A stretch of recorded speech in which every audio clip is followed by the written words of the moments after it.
hanno atteso le loro vittime alla stazione di Castelfranco. Quando hanno individuato tra 14enni, tutti studenti delle medie residenti in un comune della Castellana, si sono scagliati su di loro senza esitazione.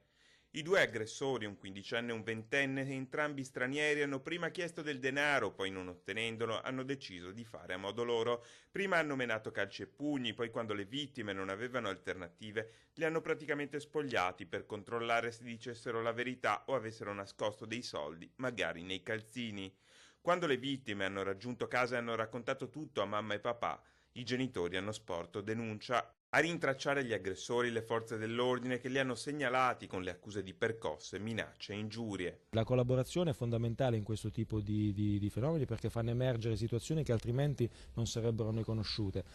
Tra noi e le istituzioni scolastiche ci sono già ottimi rapporti, lo stesso devono essere anche con i genitori dei ragazzi che possono essere protagonisti sia passivi che attivi di questi fenomeni.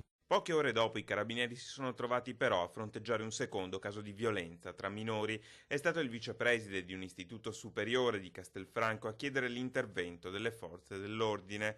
Un alunno è riuscito a divincolarsi dal suo aggressore che lo aveva atteso all'esterno della scuola. Sanguinante, la vittima è riuscita a rientrare e a chiedere aiuto. Gli accertamenti dei carabinieri hanno permesso anche di scoprire per quale motivo il suo compagno di classe lo avesse malmenato. La colpa del ragazzino è quella di essere un bravo studente, un ragazzo modello, sempre pronto e disponibile ad aiutare i compagni di classe nei compiti, cosa antipatica al suo aggressore.